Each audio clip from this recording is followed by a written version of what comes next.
Hi there, this is Dani, and the channel is You and Me Living Free, and today we are at Cumberland Island.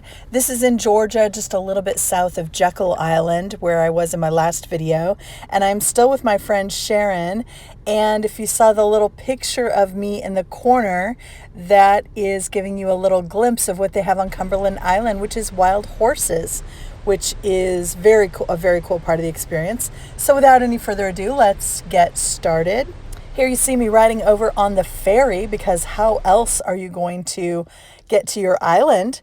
And this is us when we're just coming up, and you can see that it is very undeveloped. It's very natural. This is actually part of the national park system. So I used my national park pass, and then we had to pay $30 each for the ferry.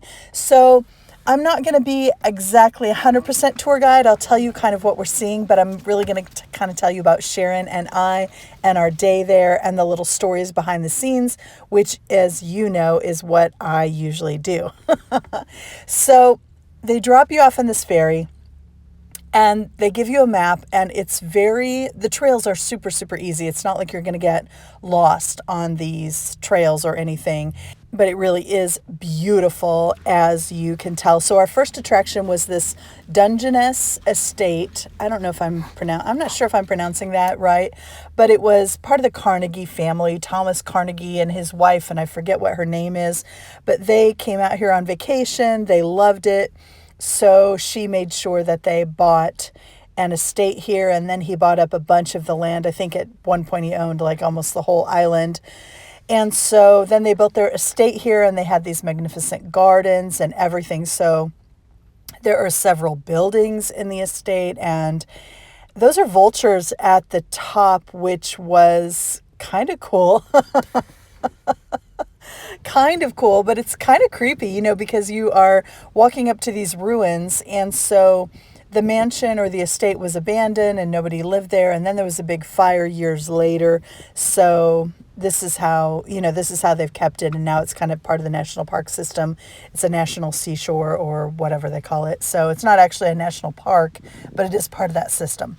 So here's me giving you kind of a broad view of the whole estate, the fountains and everything. And of course, horses, which we'll see in just a second. So we were warned about the horses. We were told that they can charge, that they can kick, that they can become aggressive with seemingly no provocation. So we were told to keep our distance. As you will see as we continue our video, one of us, me, was better about following this rule than our friend Sharon. She kind of got in there, got a little dangerously close, and even got admonished by the rangers a couple of times for getting too close, which we were giggling about. It was kind of funny. But anyway, there were these horses milling around and just about everywhere. Here's what else I'm going to tell you. Not only were the horses milling around, but there was horse poop everywhere. There was horse manure everywhere. And it really took a while to get used to this. I'm like, how many horses can there possibly be? Because the horse poop piles were everywhere. Even walking up the steps to the mansion and everything. Like, those horses did their business, and they walk all over this place, and you could tell. So it was like a kind of a rude awakening when I was walking up, and it was kind of funny. And then you really had to kind of watch where you're walking when you were out in the field. And then you just got used to it, and it was like no big deal whatsoever. Here we see the evidence. Look how close Sharon is. And here's me and how far away I am. You can see who's the rule follower. That'd be me. This was a fun trip to go, though, with someone else, with Sharon. I actually don't think I would have done all this stuff by myself. Oh, here's an armadillo. So here's what's funny about armadillo. I have never seen one alive. I don't know if that sounds kind of terrible, but the only time I've ever seen them is on the side of the road. But I don't know if anybody was like me, so I wanted to take a little video of this armadillo, because he was like all over us. He was not as scared of us people. Among the mounds of horse manure, you can see the armadillo there to the right of Sharon. In all the pictures, if you just see a dark spot on the ground or on the grass and you're asking yourself, is that horse manure? The answer is yes. All of it is horse manure. All of it is. And actually, in this one area, when I wasn't walking around, if I would just stand to rest or stand to look at a view or something, there would be some biting flies who came up because with all the horse manure. So much horse manure. Have I said horse manure enough times in this video? I'm not quite sure.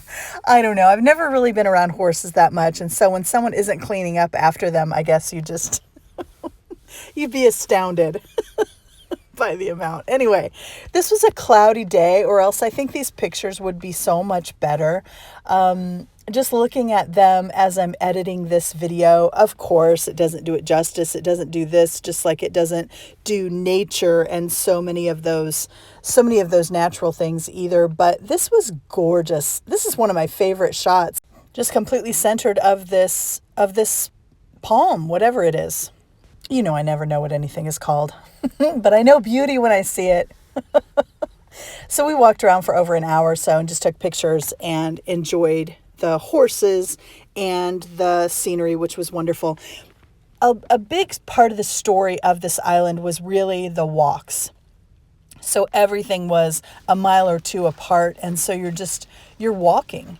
And I walked more on this day than I have in over a year, I'm sure. Just the most steps I've done in over a year. I think I had about 15,000 steps this day, which is for my long legs about 7.5 miles. So we did so many hikes. We were on these trails and these roads. And look how gorgeous this is. We were on these trails and roads all day long, walking from one thing to another. So there was the big estate, and then there was a ranger station, and then there's going to be a beach also, and more horses. So you'll just kind of see as we go along. But here's one of the things that I was realizing after I did all this walking on this day, and I wasn't even very sore the next day. And it was really showing me that if I'm not in a super high elevation, and I'm not doing super strenuous hiking, but I'm on kind of level ground at sea level without serious elevation and lack of oxygen, I really can have a lot of endurance. I can walk 7 miles in a day. And this really made me so happy. At this point, we had walked from where the boat dropped us off to Dungeness to another ranger station, kind of where the boat was going to pick us up. And we did all of that. And then I was like, yes, I want to walk another 0.6 of a mile over to the beach and another 0.6 back. And I feel great. And so even after all of that, I was willing to do more miles. And this really made me feel good. It made me feel very accomplished, because if you've been watching my videos, and especially some of my hiking videos, you know that I have been kind of down on myself, or kind of not down on myself, but just kind of wondering, where is my fitness level really? Like, I don't have any kind of measuring stick that is consistent, because so often I am in the elevation. So often I am in these other circumstances that kind of keep me from seeing or understanding maybe how much progress I have made, or how good my endurance really is, or how much I really can possibly do when I have been just doing these much more challenging, shorter things that make me feel like maybe I'm kind of falling behind. But after this, I really thought, maybe I'm not falling behind, and I really do have quite a bit of endurance. And not only the fact that I could do it, because I have walked 7 or 8 miles in a day before.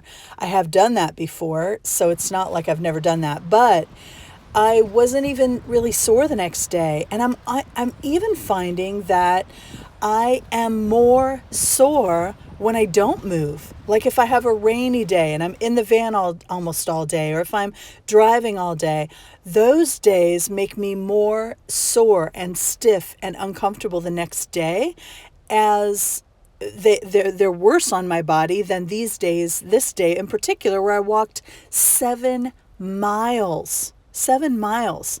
And here we are at the beach. And again, we're only about an hour south of Jekyll. So it's kind of the same water. It's not brown, but it's not really blue and beautiful, the water itself anyway.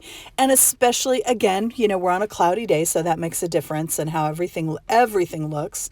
It almost looks in certain parts of this video like things are in black and white because it's a cloudy day. But what are you going to do? It's, it was December. It is, it's 30 in Kansas, 30 or 40 in Kansas City. Here I was, and it was, maybe 60 or so degrees. So I am not complaining. You know that. It is still the beach, and we are still very happy to be there. So you can tell from the smiles. And so since we were working on the ferry system, and since it is December, not the high season, I just want to make a quick note on this picture. I was laying down to watch the sky, and I had my bananas in my backpack. I didn't realize that till later. I was like, ooh, this is a nice little pillow. Yeah, it's because my bananas were squishing out. Anyway, kind of funny, but here's my sky pictures. Anyway, so we're on the ferry, so we have to be on the ferry schedule, especially this time of year. There aren't many back and forths. They just do it once or twice a day. So we had time to kill. So that's why I was laying on the beach, staring up at the sky. We had a good 30 or 40 minutes that we spent this way. That was beautiful because we just knew otherwise we'd just be back waiting on the boat. So there's no real fun in that. So why not enjoy the beach while we can? Sharon climbed one of these big trees like you see behind me, and she might have even climbed that one that you see behind me, but I must have taken all the pictures of her doing that with her camera, so I don't have it to share. I should have asked her to send me one. But she was climbing that tree. I was so impressed. I'm not going to tell you how impressed I was, and she couldn't wait to send the picture to her grandkids. Oh, here's us on the trail getting back to the ferry, and there are these 2 horses, and we were like, let's just give them the right of way because we don't know, so we stepped off to the side. I don't know if you noticed on a lot of the videos where I'm taking pictures of me and videos of me walking, Sharon is ahead of me. Her legs are a lot shorter than mine. I'm about almost 5'10". She's 5 foot. So as we were walking, I was figuring out that for every 2 steps I take, she takes at least 3. But she was ahead of me most of the way. It was just funny because you'll see her in a lot of the front of my videos because she was just out in front. She was like leading the way the whole day. Anyway, thanks again to my good friend Sharon. And I loved Cumberland Island. I think you can have a good enough view from these images and everything to know whether it's for you or not. And if I didn't have the pleasure of Sharon's company and everything, I might not have done this on my own. But I'm glad I did, and having her there made all the difference. And there you are. You made it to the end of another video just like that. Thank you so much for being here. Special thanks to my patrons. You'll find my link in the description for this video if you are interested in supporting the channel. I do appreciate my patrons, but I appreciate you being here. I truly do. I am sending you so much love right now, and I hope you can feel it, and I'll catch you next time.